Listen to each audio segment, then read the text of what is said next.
तो कल के डेट में मैंने आप लोगों को ढाहते विश्वास कहानी के 15 ऐसे ऑब्जेक्टिव बताए थे जो एग्जाम में पूछे जाते हैं, और आज के इस वीडियो में हम संस्कृत के बारे में बताने का प्रयास करेंगे आप लोगों को। अगर सही तरीका से याद कर लीजिएगा तो ये 15 क्वेश्चन देखने के बाद आपको अदरवाइज कोई भी क्वेश्चन याद करने की जरूरत नहीं पड़ेगा संस्कृत में।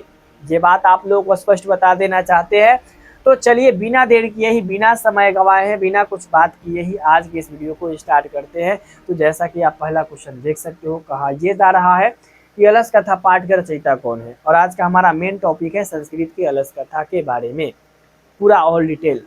तो अलस कथा जो है वो अगर हम बात करें तो विद्यापति के द्वारा रचा गया है, एक है ना। अगर मैं बात करूँ, ये मोस्ट इम्पॉर्टेंट क्वेश्चन है, याद कर लीजिएगा। अलस कथा पाठ के रचयिता विद्यापति है ना। और इसमें क्या है, इसमें मिथिला के मंत्री एगो है वीरेश्वर, है ना। अगर हम बात करें तो इसमें 4 गो आलसी था। वीरेश्वर प्रत्येक दिन मतलब कि उसको भोजन, आलसी लोग को भोजन कराता था, जिससे दे करके धूर्त लोग भी आ गए, ज़्यादा व्यर्थ मतलब कि भोजन होने लगा। तो कुछ दिमाग लगाया गया, क्या दिमाग लगाया गया सब चीज़ मैं बताऊंगा, पहले ये देखो। नेक्स्ट क्वेश्चन यहाँ पे कहा जा रहा है कलश कथा पाठ किस ग्रंथ से लिया गया है। ये तो सबसे पहले आपको याद हो जाना चाहिए कि जो कलश कथा जो पाठ है वो आपका पुरुष परीक्षा से लिया गया है। ठीक है, कहाँ से लिया गया, पुरुष परीक्षा से लिया गया है।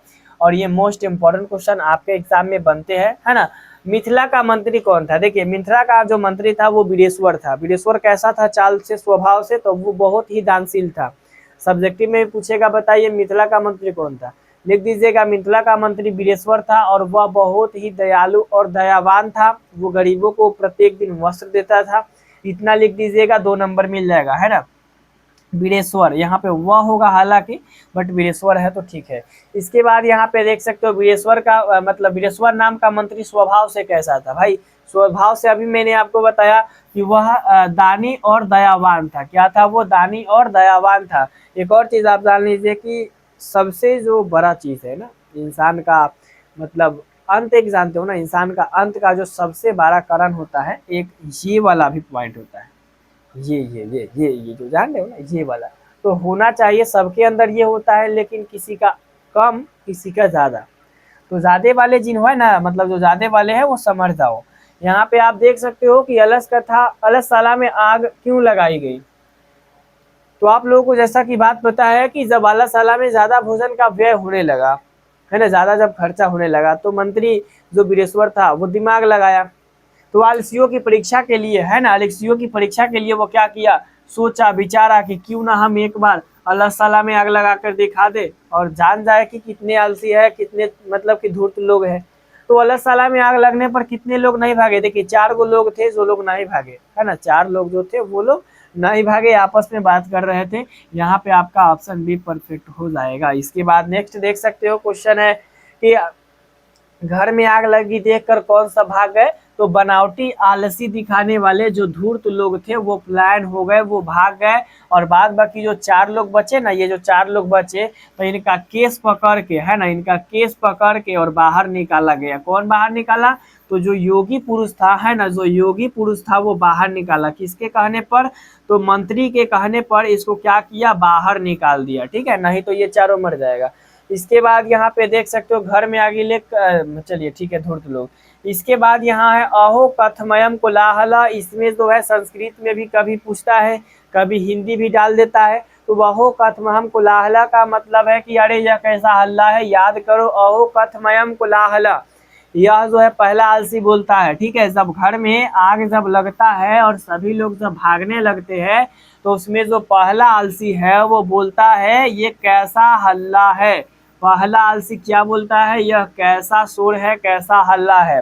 उसके बाद दूसरा आलसी यहाँ पे क्या कहता है, तर्कयते यदस्मिन गृहे अंतर्दयोस्ते, लगता है इस घर में आग लग गई है। किसने कहा, तो जो दूसरे आलसी था वो क्या बोला कि लगता है इस घर में आग लगी है। ठीक है, याद कर लीजिएगा, इसमें कोई भी डाउट नहीं छोड़ना है। और ये चारों जो बात बोला था अलग अलग, उसमें से एक आपके एग्जाम में पूछे जाएंगे, चाहे जिंदगी का अगर हम बात करें ना, चाहे 2099 का एग्जाम हो 10th का, चाहे 2015 का हो, चाहे 2010 का हो, एक क्वेश्चन कंपलसरी है, चारों में से एक बात को स्पष्ट करा देते हैं। उसके बाद को अपी तथा धार्मिको नास्ति, यह कोई ऐसा धार्मिक पुरुष नहीं है। क्या यहाँ कोई ऐसा धार्मिक पुरुष नहीं है जो मतलब यहाँ पे जो जल से भीगे वस्त्र है ना से हमें ढक दे। तो यहाँ पे यह किस आलसी ने कहा, तो ये जो है तीसरा आलसी बोला कि यहाँ कोनो ऐसा नहीं है जो हमको बचा लेगा, हम लोगों को यहाँ से ढक देगा, मतलब ये तीसरा बोला था। इसके बाद यहाँ देख सकते हो क्या बोला चौथा, तुस्नी न कथम न तिष्ठत। अरे बचाल कितना बोलते हो, चुपचाप रहो, है ना। ये कौन बोला, तो ये चौथा आलसी बोला, कितना बोलते हो। लास्ट यहाँ पे क्या हो जाएगा, चतुर्थ आलसी हो जाएगा। ये क्या बोला, अरे बचाल कितना बोलते हो। ठीक है, चुप क्यों नहीं रहते। नेक्स्ट है चारों वालसियों को कैसे बाहर निकाला गया, तो चारों वालसियों को बाल पकड़ कर, केस पकड़ के उनको बाहर निकाला गया, जो कि इम्पोर्टेंट पॉइंट है। नेक्स्ट क्वेश्चन है कि नीतिकार आलस को क्या मानते हैं, सबसे बड़ा जो शत्रु है, सबसे बड़ा जो दुश्मन है ना इंसान का, वो है आलस। अगर अपनी प्रगति चाहना मतलब अगर अपनी प्रगति चाहने वाले को किन दोषों को त्याग देना चाहिए, तो सबसे पहला जो है वो है आपका आलस, है ना। रिपु शत्रु कहो इसको, नीतिकार जो होते हैं, जो आगे बढ़ने वाले जो लोग होते हैं, वो आलस को एकदम अगर हम बात करें तो दुश्मन अपना समझते हैं। इसके बाद यहाँ पे स्त्री की गति कौन होता है, ठीक है, तो यहाँ पे बताया गया है मतलब इस चैप्टर में स्त्री की जो गति होती है ना, उसकी पति, यहाँ पे अगर हम बात करें तो हाँ उसका क्या होता है, पति होता है। यहाँ पे क्या हो जाएगा, परफेक्ट आंसर ऑप्शन ए हो जाएगा। ठीक है, इसी प्रकार से अगर आप लोगों से पूछेगा कि बालकों की गति मतलब कि बालकों की रक्षा कौन होता है, तो मतलब कि जननी होता है, मतलब माता होता है। यहाँ पे आपका क्या हो जाएगा, परफेक्ट आंसर ऑप्शन, यहाँ पर ऑप्शन बी देखने को मिल जाएगा। तो इस टाइप के क्वेश्चन आपके एग्जाम में बनते हैं, और ये मैंने आप लोगों को कम से कम समय में बताने का प्रयास किया। थोड़ा सा मेहनत आप लोग भी दिखाइए ताकि आपकी मेहनत रंग लाए। मेहनत नहीं कीजिएगा तो कहाँ से रिजल्ट मिलेगा, सोचिएगा बैठ करके रिजल्ट आ जाएगा तो नहीं। इसीलिए आप लोग जो है प्रत्येक दिन आइए, और बस आप लोग जो है ना प्रत्येक दिन 5 से 7 मिनट का वीडियो देख करके सही तरीका से याद कीजिए, और अपने नंबर में अपने मतलब कि बोर्ड एग्जाम के नंबर में अच्छे नंबर प्राप्त कीजिए, है ना। तो आई होप कि आज का ये छोटा सा वीडियो आपको अच्छी तरीके से समझ में आई होगी। मिलते इसी के साथ फिर नेक्स्ट वीडियो में, तब तक के लिए जय हिंद जय भारत।